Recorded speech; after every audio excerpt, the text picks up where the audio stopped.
الحمد لله رب العالمين والصلاة والسلام على رسوله الكريم وعلى آله وصحبه أجمعين. أما بعد فقد قال الله تعالى وإلهكم إله واحد لا إله إلا هو الرحمن الرحيم.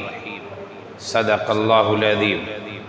وقال النبي صلى الله عليه وسلم بني الإسلام على خمس شهادة أن لا إله إلا الله وأن محمد رسول الله إلى آخر الحديث. میرے عزیز طلباء اور دینی بھائیوں، اسلام کے بنیادی ارکان 5 ہیں. یہ وہ روایت ہے، وہ حدیث ہے جسے آپ نے بارہا سنا ہوگا. بنی الاسلام علی خمس، کہ اسلام کی بنیاد 5 چیزوں پر رکھی گئی ہے. ان 5 چیزوں میں سے 2 چیزوں کا تعلق عقیدے سے ہے. اللہ کی وحدانیت کو ماننا اور رسول کریم صلی اللہ علیہ وسلم یعنی محمد صلی اللہ علیہ وسلم کی رسالت کو تسلیم کرنا.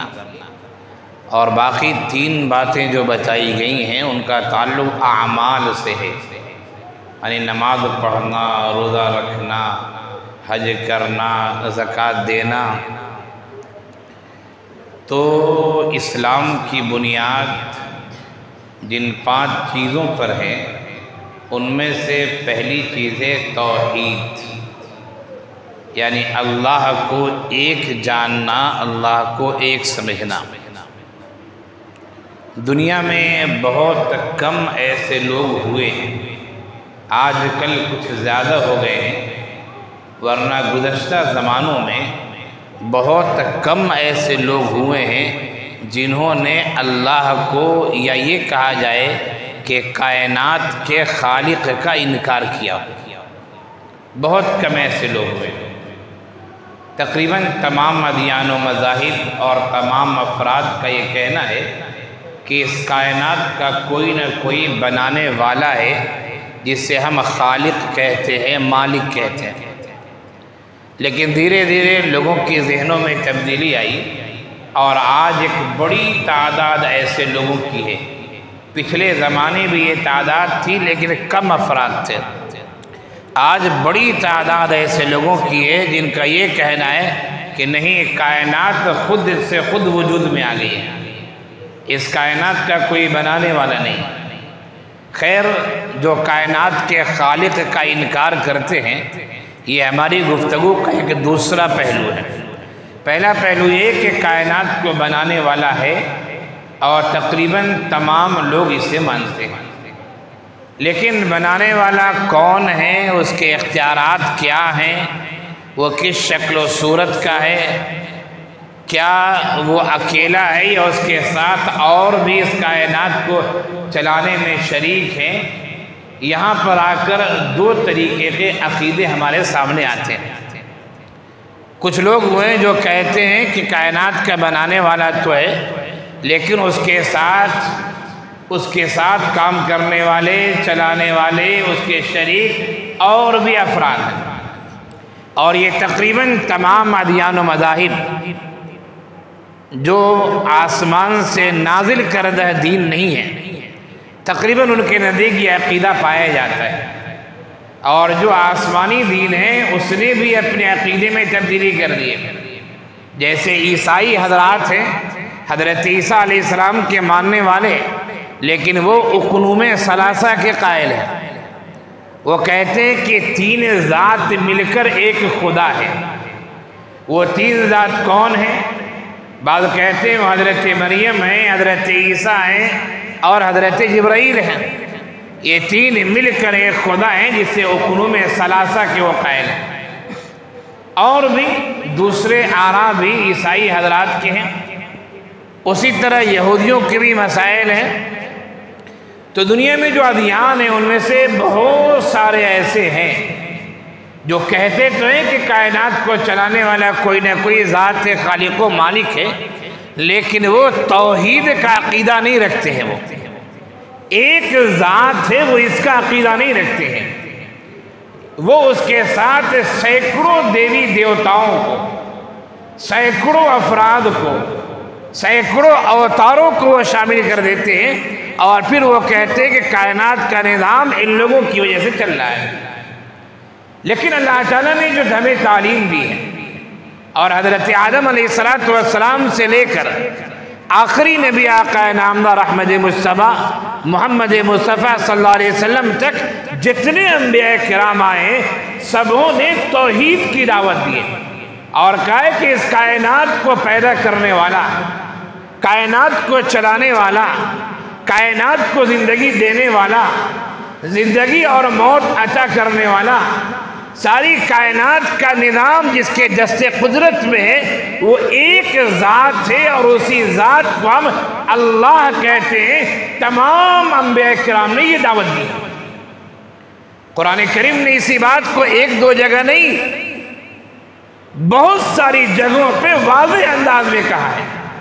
ایک جگہ فرمایا وَإِلَٰهُكُمْ إِلَٰهٌ وَاحِدٌ لَا إِلَٰهَ إِلَّا هُوَ الرَّحْمَٰنُ الرَّحِيمُ، کہ تم سب کا جو معبود ہے وہ ایک معبود ہے۔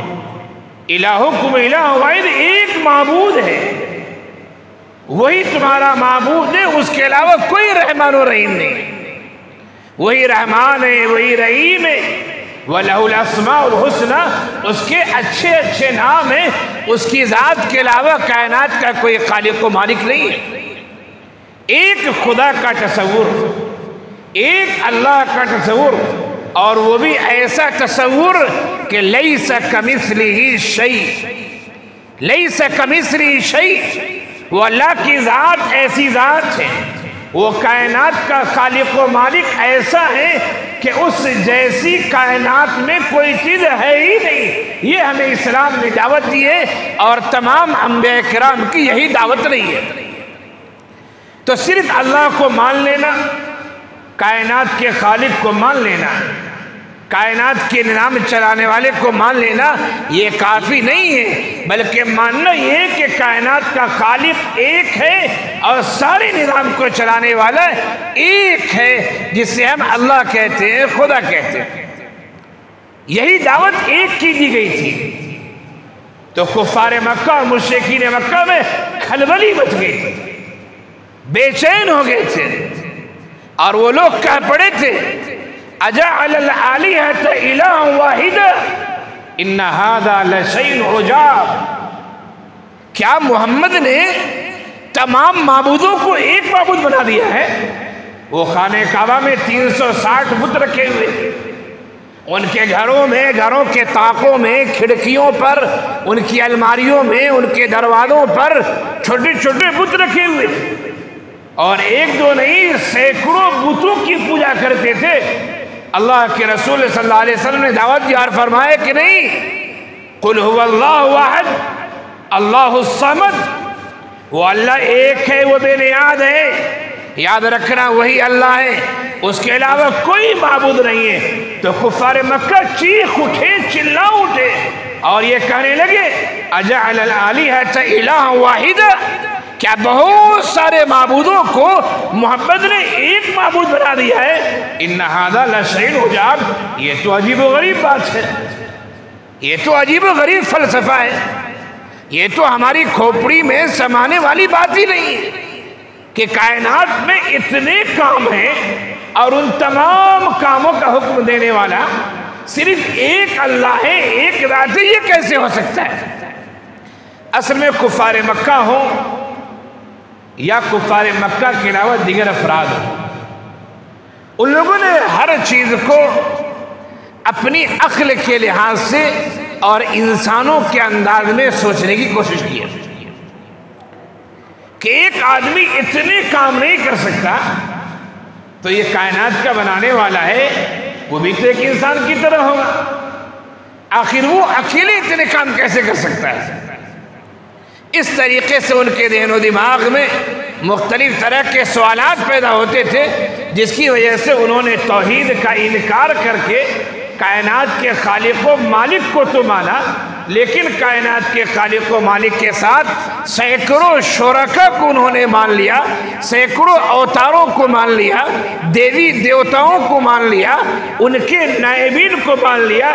نتیجہ یہ ہوا کہ وہ توحید پر قائم نہیں رہے، وہ شرک کے دلدل میں جا کر پھنس گئے، اور ایسا پھنسے کہ سمجھانے والا انہیں سمجھاتا بھی تھا تو ان کی کھوپڑی میں بات سماتی نہیں تھی، اس لیے کہ وہ اپنی طرح سمجھتے تھے ہم اتنے کام نہیں کر سکتے، ہم ایسا نہیں کر سکتے، ویسا نہیں کر سکتے، تو آخر یہ جو کائنات کو چلانے والا وہ ایسا کیسے کر لے گا؟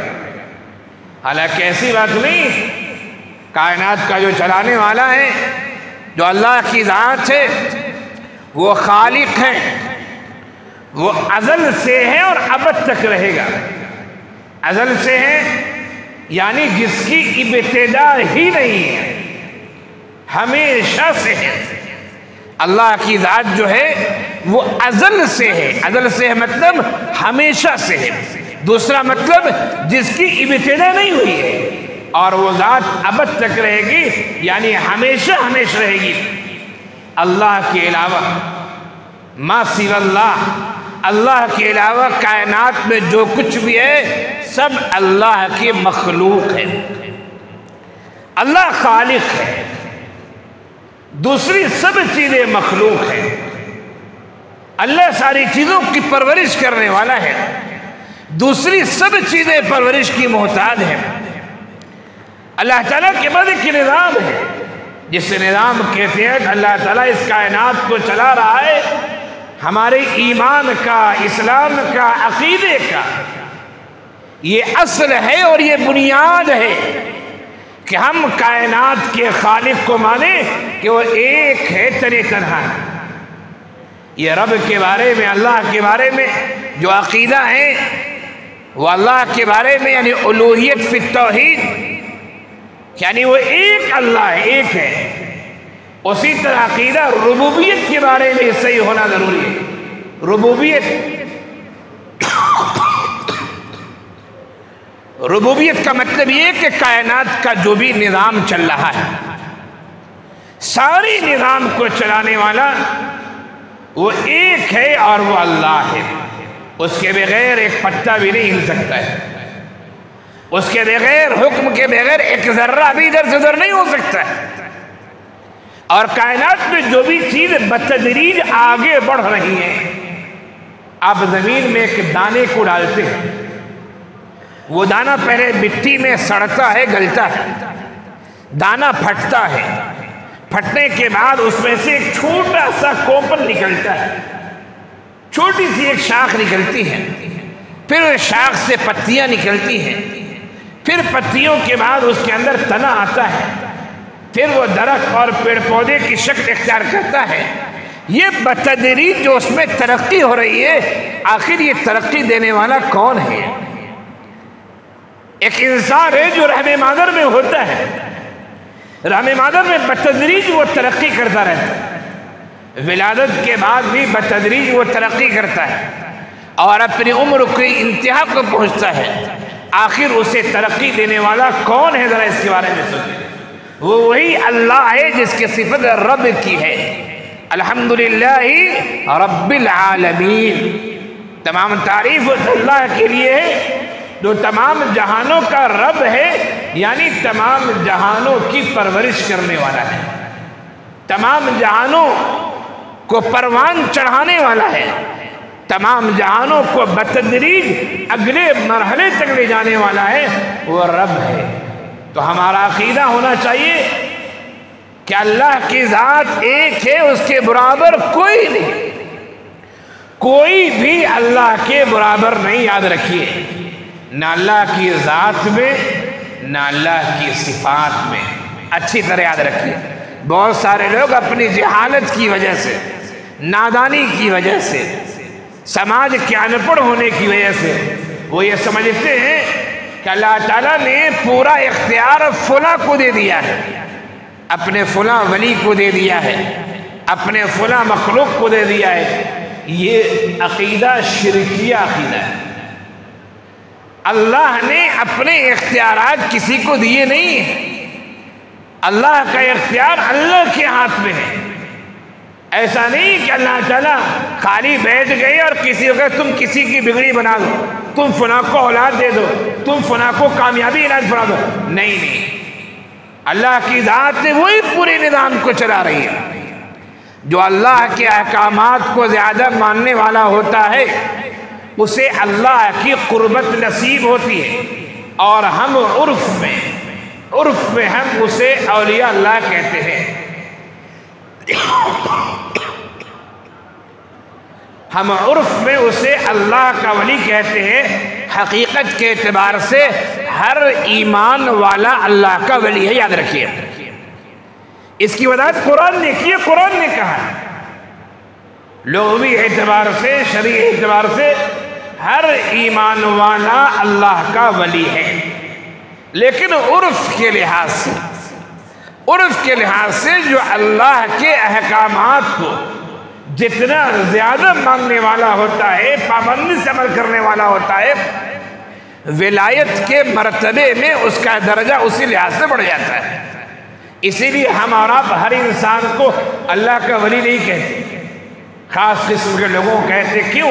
اس لیے عبادت میں، ریاضت میں، شریعت کے احکام کی پابندی میں وہ ہم سے آگے بڑھے ہوئے ہوتے ہیں، اور وہ اللہ کے احکامات کے زیادہ پابند ہوتے ہیں، اس لیے ہم اسے اللہ کا ولی کہتے ہیں۔ خیر، اسلام کی بنیاد کے بارے میں کہہ رہا تھا کہ اسلام کی بنیاد ان 5 چیزوں پر ہے۔ پہلی چیز توحید ہے، عقیدہ توحید۔ عقیدہ توحید میں انسان کا پختہ ہونا، مضبوط ہونا، کامل الیقین ہونا، استقامت کا ثبوت دینا، یہ شریعت کا مطالبہ ہے، اور اسی صورت میں پھر ہمارے لیے آخرت میں نجات پکی بات ہے۔ من قال لا الہ الا اللہ دخل الجنہ، یقول لا الہ الا اللہ تفلح، جس نے لا الہ الا اللہ کہا وہ جنت میں داخل ہوگا، اور نبی نے فرمایا کہ تم لا الہ الا اللہ کہو تم کامیاب ہو جاؤ گے۔ اس سے مراد ہوئی عقید توحید ہے کہ توحید پختہ ہونی چاہیے، اس میں کوئی سمجھوتا، اس میں کوئی گڑبڑی نہیں ہونی چاہیے۔ بہت افسوس کی بات اب ہوتی ہے، اور میں نے آپ سے شروع میں کہا تھا کہ اس زمانے میں توحید کے انکار کرنے والے، بلکہ کائنات کے خالق و مالک کا انکار کرنے والے اس زمانے میں کچھ زیادہ ہی لوگ ہوں گے۔ وہ عجیب و غریب دلائل پیش کرتے ہیں، وہ کہتے ہیں اگر اللہ ہے تو بتاؤ اللہ کہاں ہے، تم مسجد میں اللہ کی عبادت کرتے ہو، بتاؤ اللہ کہاں ہے۔ اس طرح کے ایک دو نہیں، سینکڑوں سوالات ان کے ہیں، لیکن سب پھسے جیسے سوالات ہیں۔ دیکھیے، ہم اور آپ جسے مانتے ہیں، جس کے بارے میں یقین کرتے ہیں، اس کی ذات کو دیکھنا ضروری نہیں ہے۔ مثال کے طور پر آپ سے کوئی یہ کہتا ہے اگر کہ ذرا یہ بتاؤ کہ لائٹ ہے یا نہیں، آپ کہیں گے فین چل رہا ہے نا، لائٹ ہے، ہم کہیں گے فین چل رہا ہے، اس سے پتہ چلا کہ لائٹ تو دکھاؤ، لائٹ کیا ہوتی ہے، یہ تو فین ہے نا، یہ لائٹ تو نہیں ہے۔ آپ کہیں گے گولا جل رہا ہے، ہمارے گولا ہے تو بلب کی روشنی ہے، جس کی وجہ سے ہم سمجھے کہ لائٹ، جس کی ارتھنگ اور جس کی کاجے کے پاور جو وائر میں دوڑتا ہے، ذرا وہ پاور دکھاؤ، آپ کو کوئی وہ پاور دکھا نہیں سکتا۔ وہ کہے گا فین چل رہا ہے، لائٹ جل رہی ہے، بلب جل رہا ہے، اس کا مطلب ہے کہ لائٹ ہے۔ تو لائٹ کو آپ نے دیکھا نہیں، لیکن ایک دوسری چیز کو دیکھ کر آپ نے لائٹ کو سمجھا ہے۔ اسی طرح کائنات کے نظام کو دیکھ کر یہ پتہ چل رہا ہے کہ کائنات کا کوئی نہ کوئی پیدا کرنے والا ہوگا، کوئی نہ کوئی بنانے والا ہوگا، اسی کو اللہ کہتے ہیں۔ حضرت شاہ ولی اللہ دہلوی علیہ رحمہ نے اپنی کسی کتاب میں ایک بہت عمدہ بات لکھی ہے، اور یہ بات لکھی کہ اگر اللہ تعالیٰ انبیاء کرام کو دنیا میں نہ بھیجتا انبیاء کرام کو اللہ دنیا میں نہ بھیجتا، اور پھر بھی اللہ تعالیٰ اپنی مخلوق سے یعنی انسانوں سے توحید کے بارے میں اگر حساب لینا چاہتا اور حساب لیتا تو اللہ تعالیٰ اپنے عمل میں برحق ہوتا، اللہ کو ظالم نہیں کہا سکتا۔ کیوں؟ کہا کہ کائنات کا نظام دیکھ کر ہر عاقل انسان یہ کہہ سکتا ہے کہ کوئی نہ کوئی اس کائنات کو چلانے والا ہے۔ وہ ایک ہے، ایک سے زائد نہیں، ایک سے زائد ہو تو کائنات کا نظام بھسم ہو جائے، کائنات کا نظام خراب ہو جائے۔ ہاں جہاں تک احکامات کی بات ہے، جہاں تک اللہ کی مرضیات کی بات ہے، اللہ کے مامورات اور اللہ کے منہیات کی بات ہے، تو اس کے لیے رہبری کی ضرورت تھی، اور اس کے لیے انبیاء کرام اور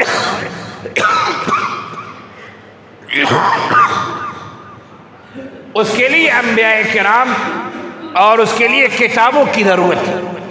لیکن اگر اللہ تعالیٰ احکامات کے بارے میں نہیں، اللہ تعالیٰ صرف توحید کے بارے میں اگر سوال کرنا چاہتا تو انبیاء کو بھیجے بغیر بھی اللہ سوال کرتا، اور اللہ اپنی جگہ سوال میں بالکل بجا ہوتا، اللہ اپنی جگہ بالکل صحیح ہوتا۔ اس لیے کہ توحید کو سمجھنے کے لیے کوئی بہت زیادہ علم کی ضرورت نہیں ہے۔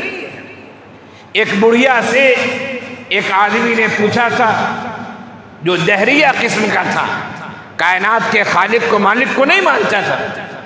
اس بڑھیا سے پوچھا کہ تم کائنات کے بنانے والے کو مانتی ہو؟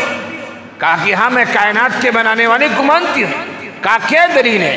کہا کہ دیکھو میں اون کاٹتی ہوں، چرخہ چلاتی ہوں، میں چرخہ چلاتی ہوں تو چرخہ چلتا ہے، میں اون بنتی ہوں تو اون بنتا ہے، ورنہ بغیر چرخہ چلاوے چرخہ نہیں چلتا ہے۔ پھر اس بوڑھی نے کہا کہ سورج اپنے وقت سے نکلتا ہے، چاند اپنے وقت سے نکلتا ہے، کائنات کا ایک نظام چل رہا ہے۔ جب ہم چرخہ کو بغیر چلائے ہوئے چلتا ہوا نہیں دیکھ سکتے ہیں تو کائنات کا اتنا بڑا نظام بغیر کسی چلانے والے کے کیسے چل سکتا ہے؟ تو ہم نے تو اپنے چرخے سے معمولی چیز سے کائنات کے خالق و مالک کو پہچان لیا ہے۔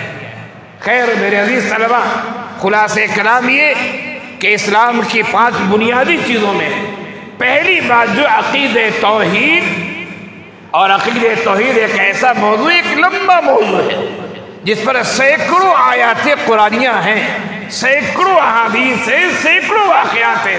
ہمیں اور آپ کو چاہیے کہ ہم اپنے عقیدہ توحید کو مضبوط رکھیں، اور کسی حالت میں بھی اس میں شرک کی بو، شرک کا شائبہ اور شرک کی چیزیں اس میں نہ آنے دیں، ورنہ ہمارا اسلامی ہمارے ہاتھ سے چلا جائے گا۔ اللہ تعالی ہم سب کو کہنے سننے زیادہ عمل کی توفیق عنایت فرمائے۔ وآخر دعوانا ان الحمد للہ رب العالمین۔